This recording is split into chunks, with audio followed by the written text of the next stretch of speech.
있습니다. 그래 주시면 감사하겠습니다. 이 시간 우리 오늘은 위기의 이스라엘이라는 제목의 말씀으로 우리 함께 은혜 나누기를 원합니다. 시내산은 이스라엘 백성들에게 있어서는 상당히 의미가 있고 그리고 큰 전환점을 이루는 그런 역사적인 장소로 아마 기억이 될 것 같습니다. 출애굽한 이스라엘이 시내산에 1년 정도 머물면서 십계명을 비롯한 각종 율법과 규례들을 갖추게 됩니다. 비로소 이 제사장의 나라로서의 기틀을 마련하게 된 것이죠. 그리고 거기에서 성막을 짓고 또 진을 완성함으로써 사회적으로 종교적으로 체계와 조직을 갖추게 되는데 그것이 바로 시내산이었다라는 사실이죠. 이렇게 여러 가지 모든 기틀을 다 갖춘 이후에 이제 하나님의 구름이 떠오르자 다시 한번 이 백성들은 행진을 시작하게 됩니다. 아마 그 이후에 있었을 이 40년의 광야 생활을 전혀 짐작하지 못했던 백성들의 입장에서는 이제 본격적으로 우리가 가나안을 향해 나아가는구나. 아마 그런 기쁨의 행진의 시작이 되지 않았을까 그렇게 생각합니다. 그런데 오늘 성경 말씀을 보면 이 행진을 시작한 지 3일 만에 또 문제가 터지게 되었다. 그렇게 이야기를 합니다.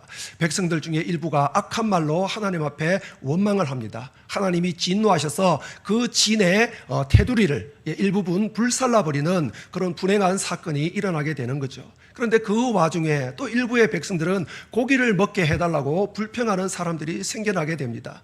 설상가상으로 모세가 너무나도 힘이 들었던지 하나님 제 짐이 너무 무겁습니다. 차라리 저를 죽여주십시오. 이런 말을 할 정도로 지금 이스라엘은 큰 위기에 처하게 되었다라는 것입니다. 우리가 어떤 일을 할 때 중간에 위기를 만나는 것도 너무나도 큰 절망이 됩니다. 그런데 무언가 일을 시작하려고 할 때 만나는 위기는 더 큰 절망을 느끼게 하죠. 뭔가를 해보려고 각오를 하고 다짐을 하고 새 출발을 시작하려고 하는데 갑자기 위기가 닥치니까 무언가를 해보려고 하는 의지를 다 꺾어버리게 된다라는 사실입니다. 우리 교회뿐만 아니라 한국교회와 온 세계 교회들이 지난 2년 반 동안 많은 시련의 시간들을 견뎌왔습니다. 이제는 모든 교회들이 뭔가 새롭게 새 출발을 하려고 뭔가 다짐을 하고 각오를 하고 새롭게 출발하는 그런 시점에 우리는 도착해 있다라는 것이죠. 그런데 이때 우리가 중요한 것이 하나 있습니다. 교회가 새롭게 되고 새롭게 출발하기 위해서는 교회가 하나 되어야 하는 것이죠. 교회가 우선적으로 평안해야만 그 일이 가능하다라는 사실입니다. 오늘 우리는 본문을 통해서 이스라엘이 왜 위기를 만나게 되었는지, 오늘 저와 여러분들이 그리고 우리 교회가 한국교회가 새롭게 출발하며 새롭게 나아가기 위해서는 무엇이 필요한지 우리 말씀을 통해서 교훈받고 도전받고 새롭게 되는 은혜의 시간 되기를 간절히 소망합니다. 오늘 본문은 첫째로 교회가 새롭게 나아가기 위해서는 영적으로 충만한 일꾼들이 많아야 한다. 그렇게 교훈합니다. 모세를 보면 참 하나님께 소명받은 이후부터 오늘 이 사건이 일어나기 전까지 얼마나 열심히 자신의 사명을 감당했는지 우리는 잘 알고 있습니다. 그 천하의 바로와 10번이나 협상을 벌인 것도 모세였습니다. 장정만 60만이 되는 그 엄청난 사람을 이끌고 애굽을 나오고 홍해를 건넜던 사람도 모세였습니다. 마라에서, 신광야에서, 머리바에서 그 백성들의 불평과 불만을 오로지 혼자 다 감내했던 사람도 역시 모세였습니다. 시내산에 올라서 하나님을 대면하고 하나님 주신 모든 율법과 규례대로 성막을 짓고 제사장을 세웠던 사람도 모세였습니다.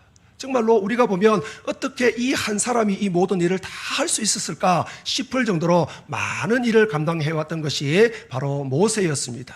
그런데 그런 모세가 드디어 백성들의 또다시 시작된 불평 앞에서 무너져 버리고 말았습니다. 오늘 본문 11절 말씀 보시면 모세가 여호와께 여짜오되 어찌하여 주께서 종을 괴롭게 하시나이까? 어찌하여 내게 주의 목전에서 은혜를 입게 아니하시고 이 모든 백성을 내게 맡기사 내가 그 짐을 지게 하시나이까? 15절입니다. 주께서 내가 이같이 행하실진대 구하옵나니 내게 은혜를 베푸사 적시 나를 죽여 내가 고난당함을 내가 보지 않게 하옵소서. 저는 여기서 이 모세의 신앙적인 어떤 면을 잠시 평가를 유보하고자 합니다. 적어도 우리는 이 모세의 고백 속에서 모세가 얼마나 그 짐이 무거웠는지, 얼마나 마음의 상심이 컸는지 그거는 우리가 충분히 짐작할 수 있다라는 사실입니다. 얼마나 힘들었으면 하나님 차라리 저를 죽여주십시오 그런 말까지 했겠습니까? 이 모세의 이 한탄 앞에 드디어 하나님이 반응을 해 주셨습니다. 16절 말씀입니다. 이스라엘 노인 중에 내가 알기로 백성의 장로와 지도자가 될 만한 자 70명을 모아 내게 데리고 와 회막에 이르러 거기서 너와 함께 서게 하라. 하나님이 보시기에도 서게 하라. 하나님이 보실 때도 진짜 모세의 짐이 참 무겁긴 무거웠구나. 아마 그렇게 하나님도 느끼셨던 것 같습니다. 드디어 하나님이 이 모세를 도와서 함께 일할 사람 70명을 지도자로 세워주셨습니다. 드디어 모세에게 맡겨졌던 그 짐 중의 일부를 이 70명이 나누어 가지게 되었던 것이죠. 그러나 우리는 이 70이라는 숫자에 주목해서는 안 될 것입니다. 사공이 많으면 배가 산으로 간다는 말이 있습니다. 아무리 지도자가 70명이 새롭게 세워지면 뭐 하겠습니까? 그들이 모세와 한마음이 되지 못하면 아무런 소용이 없는 것이죠. 서로 다른 목적을 향해서 서로 나누어주고 다투게 된다면 그것은 오히려 이스라엘 공동체에 해가 될 뿐입니다. 안 그래도 힘들어하는 모세인데, 안 그래도 지금 상심이 큰 모세인데 오히려 모세를 더 힘들게 하고 모세를 더 절망에 빠뜨리는 그런 결과만 낳게 된다는 것이죠. 하나님도 이 사실을 분명히 아셨습니다. 그래서 70명을 세우면서 한 가지 원칙을 두셨습니다. 17절 말씀입니다. 내가 강림하여 거기서 너와 말하고 내게 임한 영을 그들에게도 임하게 하리니 그들이 너와 함께 백성의 짐을 담당하고 너 혼자 담당하지 아니하리라. 하나님이 70명을 세우셨는데 어떤 원칙을 정했습니까? 내게 임한 영을 그들에게도 임하게 하겠다. 즉 모세를 소명하시면서 모세에게 주셨던 그 영과 동일한 영을 새로 세우는 70명의 지도자들에게도 동일하게 부어주겠다. 지금 그 약속을 하고 계시는 것이죠. 그럼 우리는 한 가지 질문이 생깁니다. 왜 하나님은 모세에게 주셨던 그 영과 똑같은 영을 그 70명에게 주신 것일까? 한마디로 말하면 모세와 똑같은 마음을 가지게 하시기 위함이었다는 것이죠. 모세와 똑같은 목표를 향해서 모세와 한 마음을 가지고 모세와 한 마음으로 협력해서 이스라엘 백성들을 이끌게 하기 위하여 하나님은 다른 영이 아니고 모세에게 부어주셨던 영과 똑같은 영을 그 70명에게 부어주셨던 것입니다. 우리 교회도 지도자와 일꾼들이 많이 필요합니다. 포스트 코로나를 맞이하는 지금 이 순간이 더더욱 그렇죠. 여러분들도 아시다시피 우리가 나누어 감당해야 될 우리가 짐들이 너무나도 많은 것이 지금의 현실입니다. 그러나 일꾼들을 많이 세운다고 해서 그 숫자가 중요한 것이 아니라는 사실도 우리는 역시 기억할 수 있어야 합니다. 서로 생각이 다르고 나누어지고 다투고 분란이 생긴다면 그거는 없느니만 못하게 되는 결과를 낳게 된다라는 사실입니다. 교회를 교회답게 교회를 하나님의 나라로 새롭게 이루기 위해서는 한 마음으로 동력할 수 있는 그런 일꾼들이 많아야 한다라는 사실이죠. 그런데 문제가 있습니다. 서로 다 생각들이 다릅니다. 개성이 다릅니다. 성격이 다릅니다. 삶의 환경이 다 다릅니다. 어떻게 그 사람들을 한 마음으로 모을 수 있냐라는 것이죠. 사람의 힘으로는 불가능합니다. 어떤 제도로도 불가능합니다. 오늘 성경은 오직 하나님이 내리시는 영으로만 그 모든 일이 가능하다. 그게 성경의 결론인 것이죠.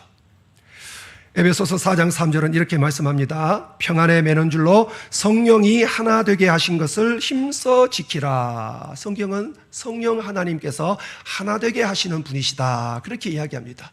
저와 여러분들의 마음을 하나로 모으고 서로 협력하게 하는 그 사역을 바로 성령님이 맡아 담당하신다라는 것이죠.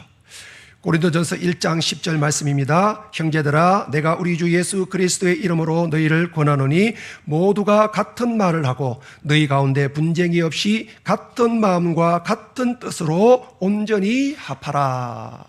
아마 여러분들도 이 말씀을 읽으시면서도 과연 이 일이 가능할까? 과연 이 일이 이루어질 수 있을까? 아마 그렇게 반신반의하시는 분들이 아마 많으실 것입니다. 사람의 힘으로는 불가능하죠. 어떻게 사람이나 제도로 모두가 같은 말을 하고 분쟁이 없고 같은 마음, 같은 뜻으로 나아갈 수 있겠습니까? 아무리 카리스마가 강한 지도자가 쓴다 해도 이런 일은 불가능합니다. 그런데 성경은 오직 성도들이 한 성령의 지배를 받게 될 때 이 일이 가능하게 된다, 그렇게 말씀하죠. 에베소서 4장 16절 말씀입니다. 그에게서 온 몸이 각 마디를 통하여 도움을 받음으로 연결되고 결합되어 각 지체의 분량대로 역사하여 그 몸을 자라게 하며 사랑 안에서 스스로를 세우느니라. 아멘. 사람은 누구나 다 이기적입니다. 자기중심적이죠. 자기가 급한데 누구를 사랑하고 누구를 세워줄 수 있겠습니까? 역시 사람의 성정이나 사람의 마음으로는 이 모든 것이 이루어질 수 없다라는 사실입니다. 그러나 오늘 성경은 우리 모두 안에 한 성령이 임하실 때 그 성령으로 인하여 우리가 서로 사랑하게 되고 서로를 세워주는 아름다운 공동체가 될 수 있다라는 사실입니다. 초대교회 성도들은 모이는 일에 참 열심이었습니다. 모여서 교제하고 떡을 떼고 함께 기도하고 가르침을 받고, 어떻게 그들은 그렇게 하나가 될 수 있었느냐? 바로 오순절날 그들 가운데 임하신 성령님으로 인하여 그 모든 것이 다 가능하게 되었다라는 사실입니다. 오늘 이 본문의 말씀처럼 오늘 우리 교회가 새롭게 나아가기 위하여, 우리 한국교회가 새롭게 나아가기 위해서는 반드시 한 성령 안에서 우리가 하나됨이 필요하다라는 사실입니다. 저는 여기 계신 우리 모든 성도님들이 내가 먼저 성령 충만해야지, 이 욕심들이 좀 다 있었으면 좋겠습니다. 여러분들이 기도하실 때마다 하나님 성령 충만하게 해주십시오, 이 기도를 가장 힘있게 가장 많이 하는 그런 기도의 제목이 되었으면 좋겠습니다. 그리고 성령님의 인도를 따라 그렇게 한 걸음 한 걸음 순종의 삶으로 나아갔으면 좋겠습니다.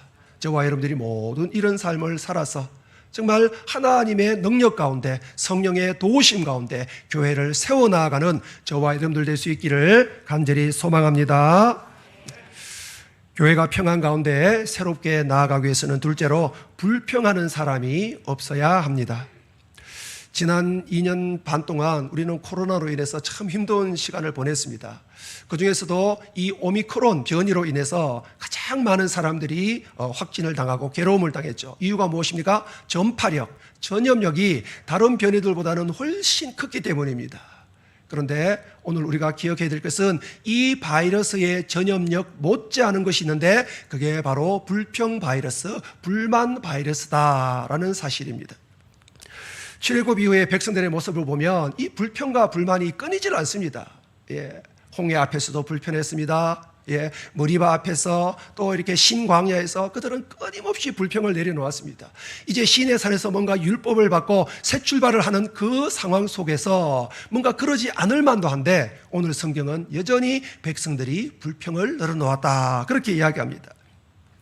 11장 4절 20절 말씀을 보시면 냄새도 싫어하기까지 한 달 동안 먹게 하시리니 이는 너희가 너희 중에 계시는 여호와를 멸시하고 그 앞에 울며 이르기를 우리가 어찌하여 애굽에서 나왔던가 함이라 하라. 백성들이 불평을 하는 것이죠. 우리가 참 애굽에 있었을 때는 고기도 맘 놓고 먹었는데 하나님 믿고 나왔는데 왜 고기도 안 주십니까? 지금 그렇게 불평하고 있는 것입니다. 그런데 성경을 전후를 조금만 더 살펴보시면 처음부터 백성들이 이 고기 먹는 문제로 다 불평한 것이 아니라는 사실을 발견하게 됩니다. 11장 4절 말씀을 보시면 이런 말씀이 있습니다.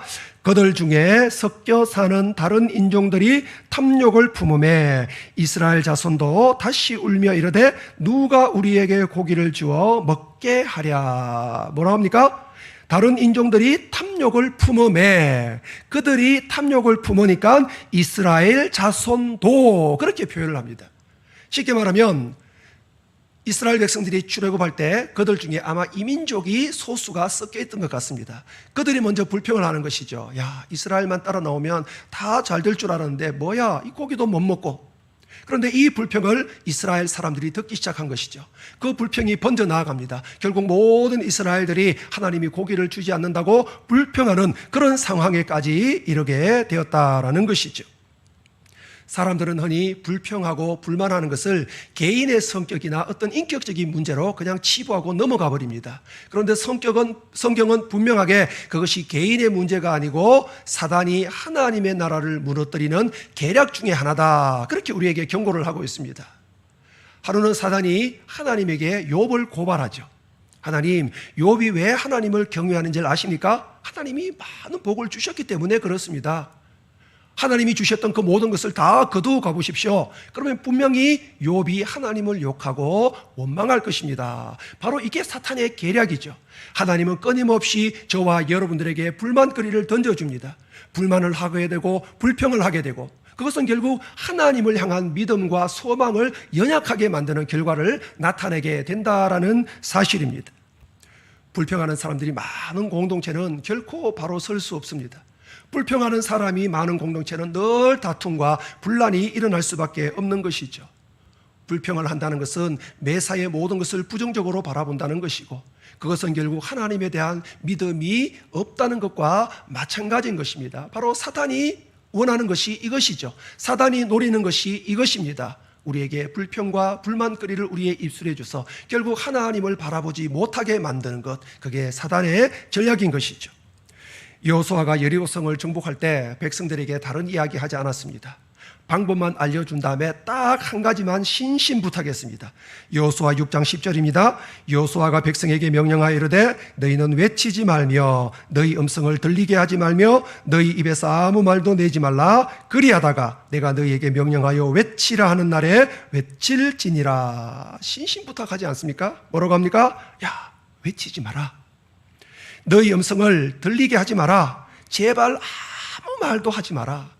부탁하고 또 부탁합니다. 왜 여호수아가 백성들에게 이렇게 부탁을 한 것일까요? 유아서는 알고 있는 것이죠. 이렇게 부탁해 놓지 않으면 분명히 백성들 가운데 불평과 불만이 나올 것을 여호수아는 알았던 것입니다. 여리고성을 정복하는 방법을 여러분들 한번 보십시오. 너무나도 비논리적이고 비이성적인 방법입니다. 어떻게 사람이 성 주위를 돌아다닌다고 해서 그 견고한 여리고성이 한순간에 무너져 내릴 수 있겠습니까? 여호수아가 침묵을 명령하지 않았다면 아마 그 중에 분명히 일부가 불평을 하기 시작했을 것입니다. 야, 이게 말이 돼? 어떻게 사람이 돈다고 저 견고한 여리고성을 무너뜨릴 수가 있겠어? 어떻게 우리가 이 헛된 일에 우리가 이 노력을 기울여야 돼? 한 사람이 그 불평을 하게 되면 그 불평이 그 옆으로 번져나갔겠죠. 많은 사람들이 불평을 하기 시작했을 겁니다. 여리고성을 도는 일은 중단했을 것이고 결국 여리고성을 정복하는 일은 실패로 끝나고 말았을 것입니다. 지난 겨울과 봄 동안에 이 강릉 그리고 울진, 요 가까운 밀양에 큰 산불이 많이 일어났습니다. 축구장 수십 개를 불태웠다, 그렇게 이야기를 하는데, 그런데 그 시작을 우리가 알게 되면 너무나도 허망하죠. 그죠? 작은 불씨 때문에 그 큰 불이 일어났다는 것을 우리는 늘 듣게 됩니다. 불평도 이와 같다라는 것을 우리는 기억할 수 있어야 됩니다. 불평은 마치 마른 나뭇가지에 떨어지는 그 작은 불씨와 같다라는 것이죠.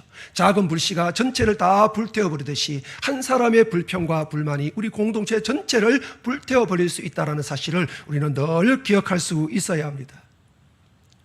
불평이 많은 사람들은 늘 부족한 것만 바라봅니다.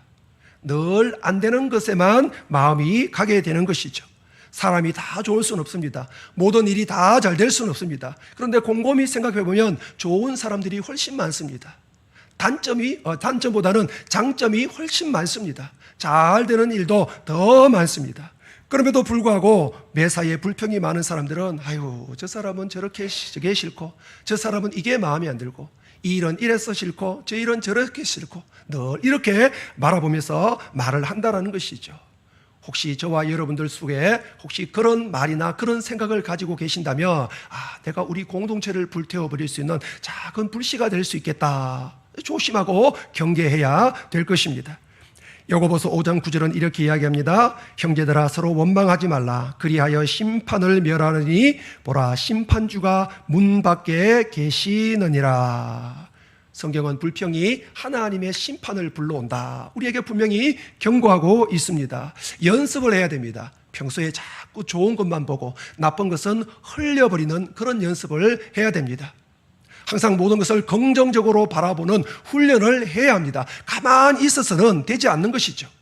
그럼에도 불구하고 자꾸 불평의 마음이 생기고 자꾸 원망하는 말이 입에 나온다면 그 순간 의도적으로 여러분들의 입술을 닫으셔야 합니다. 이러한 삶을 통해서 우리 교회와 성도들을 든든히 세워 나아가는 그런 귀한 저와 여러분들 될 수 있기를 간절히 소망합니다. 교회가 평안 가운데 새롭게 나아가기 위해서는 마지막으로 하나님의 능력을 의지해야 합니다. 고기를 먹고 싶다는 이 불평을 하나님이 들으셨습니다. 그래서 하나님이 말씀하시죠. 알았다. 내가 너희들이 아주 질리도록 한 달 동안 고기를 먹게 해주겠다. 물론 여기에는 하나님의 긍휼하심과 하나님의 진노가 복합적으로 합혀져 있는 그런 어떤 말씀이다. 그렇게 우리는 볼 수 있습니다. 그런데 문제는 모세가 이 말을 믿지 않았다라는 것이죠. 오늘 본문 21절과 22절 말씀 보시면 모세가 이르되 나와 함께 있는 이 백성의 보행자가 60만 명이온데 주의 말씀이 한 달 동안 고기를 주어 먹게 하겠다 하시오니 그들을 위하여 양떼와 소떼를 잡은들 조카오며 바다의 모든 고기를 모은들 조카오리가. 사실 지금까지 모세의 모습을 보면 이런 반응이 이해가 되지 않죠. 모세가 어떤 사람이었습니까? 그 백성들의 불평과 원망 속에서도 결코 믿음의 중심을 잃지 않았던 그 모세였습니다. 그런데 지금 이 모세가 하나님을 믿지 않고 있다는 것이죠. 지금만큼은 모세가 믿음의 눈이 아니고 사람의 눈으로 지금 이 일을 바라보고 있다는 것입니다. 지금까지 많은 하나님의 이적을 경험했습니다. 놀라운 은혜를 모세가 누구보다 가까이에서 경험을 했습니다. 그럼에도 불구하고 그런데도 불구하고 그러면 이 60만이나 되는 장정만 60만이나 되는 이 사람을 한 달 동안 먹이시겠다고 하나님이라도 이 일만큼은 어렵지 않을까. 지금 모세가 이렇게 이 일을 바라보고 있다라는 것입니다. 물론 사람이 볼 때 그래 충분히 상황에 따라서 그렇게 판단할 수 있겠다. 우리는 이해할 수 있습니다. 그러나 상황에 따른 판단은 사람에게 적용할 수 있는 것이죠. 하나님의 능력 앞에서 상황을 따라서 판단을 한다는 것은 그것이 곧 하나님에 대한 불신앙이라는 사실을 우리는 잊지 말아야 할 것입니다. 그런 모세를 향해 하나님이 이렇게 말씀하시죠. 여호와의 손이 짧으냐. 지금까지 하나님은 권능의 손으로 그들을 애굽에서 탈출시켜 주셨습니다. 홍해를 건너게 해 주셨고 반석에서 물을 내시고 하늘에서 만나를 내려주셨던 그 하나님이셨습니다. 그 하나님의 권능을 다 경험하고서도 모세와 백성들이 하나님을 믿지 않으니 하나님이 모세를 향해서 내가 지금 나의 능력을 의심하느냐 그렇게 질책하고 계시다라는 것이죠. 저와 여러분들도 마찬가지입니다. 하나님의 일을 계획할 때 또는 하나님의 일을 진행하면서 전적으로 하나님의 능력을 의지하지 못할 때가 얼마나 많이 있습니까? 특히 위급한 상황을 만나거나 여러 가지 급한 상황을 만나면 하나님의 능력을 바라보지 못하고 나의 형편과 처지를 바라보고 절망하고 좌절할 때가 많이 있다는 사실입니다. 뭔가 일을 해보고 싶은데 재정이 없어서 도저히 그 일은 못하겠습니다. 사람이 너무 없어서 이 일은 안 될 것 같습니다. 지금은 상황이 너무 안 좋습니다. 분위기가 너무 좋지 않습니다. 이런 말을 우리는 자주 한다라는 것이죠. 그러나 이 말은 하나님의 능력을 철저히 무시하는 말이라는 것을 우리는 기억할 수 있어야 합니다. 하나님이 일하실 기회를 뺏어버리는 그런 의미의 말인 것이죠. 그럴 때마다 하나님은 저와 여러분들을 향해 이런 말씀을 하십니다. 나의 손이 언제 짧아졌느냐? 나의 손이 작아졌느냐? 나의 능력이 언제부터 약해졌느냐? 예레미야 32장 17절은 이렇게 말씀합니다. 슬프도소이다 주 여호와여 주께서 큰 능력과 표심팔로 천지를 지으셨사오니 주에게는 할 수 없는 일이 없으시니이다. 하나님께는 불가능한 일이 없습니다. 저와 여러분이 믿는 하나님은 천지를 다스리시는 통치자이십니다. 모든 일을 하실 수 있는 전능하신 분이십니다. 우리가 생각지도 못했던 방향으로 우리를 이끌어 가시는 은혜로우신 그 하나님이십니다. 그 하나님을 믿는 저와 여러분들이 내가 할 수 없는 일이기 때문에 하나님도 불가능하지 않을까 이렇게 생각하는 것 자체가 하나님을 믿지 못하는 것이고 불신앙이다라는 것이죠. 저와 여러분들이 하나님 앞에 해야 될 것은 오직 하나님을 바라보고 하나님을 믿고 신뢰하며 나아가는 것뿐인 것입니다. 욥은 고난 가운데 이렇게 고백했습니다. 주께서는 못하실 일이 없사오며 모든 계획이든지 못 이루실 것이 없는 줄 아오니. 이 욥의 고백이 저와 여러분들의 고백이 될 수 있기를 간절히 소망합니다. 오늘 우리 교회는 또 성전 건축을 계획 중에 있습니다. 또 무언가 새롭게 이제 신앙의 성장과 교회의 성장을 위해서 새롭게 나아가야 합니다. 토인비는 이런 말을 했습니다. 문명은 도전에 대해 성공적으로 응전해야 탄생과 성장이 가능하다. 저와 여러분은 지금 큰 도전에 직면해 있다라는 사실입니다. 우리가 이 도전에 제대로 응전하면 우리는 성장해 갈 것이고, 그러나 실패하면 우리는 점점 더 큰 어려움에 빠져들고 말 것입니다. 신앙 공동체가 평안과 그리고 바르게 서게 나가기 위해서는 오늘 성경은 우리에게 세 가지 교훈을 주고 있습니다. 먼저 영적으로 충만한 일꾼들이 많이 세워져야 합니다. 반대로 불평하고 원망하는 사람은 한 사람도 없어야 합니다. 그리고 모든 일을 이루실 하나님만 바라보고 나아가야 합니다. 주님도 이 땅에 사시는 동안 성령의 인도를 따라 사역의 길을 걸어가셨습니다. 나도 하나님이니까 내 마음대로 하겠다, 그렇게 하지 않으셨습니다. 고난과 십자가 앞에서 주님은 한마디 불평도 하신 적이 없었습니다. 오직 하나님의 능력에 의지해서 모든 사명의 길을 걸어갔던 것이 바로 우리가 본을 받아야 될 예수 그리스도시라는 사실입니다. 오늘 앞서서 제가 부탁드렸던 것이 우리 모든 주의 성도들이 성령 충만을 간절히 사모하기를 바랍니다. 불평과 불만을 나의 입술에서, 나의 삶에서 하나하나 제거해 나가시기 바랍니다. 아무리 어렵고 불가능해 보이는 일이라도 하나님이 하십니다라는 믿음으로 하나님을 온전히 의지하며 나아가는 저와 여러분들 될 수 있기를 간절히 소망합니다. 그래서 저와 여러분들이 이런 삶을 살아서 우리 교회가 더욱더 평안해지고 원하는 모든 일들을 다 이루어 나아가는 그런 능력의 그런 하나님의 나라 될 수 있기를 주님의 이름으로 간절히 소망합니다. 우리 찬송가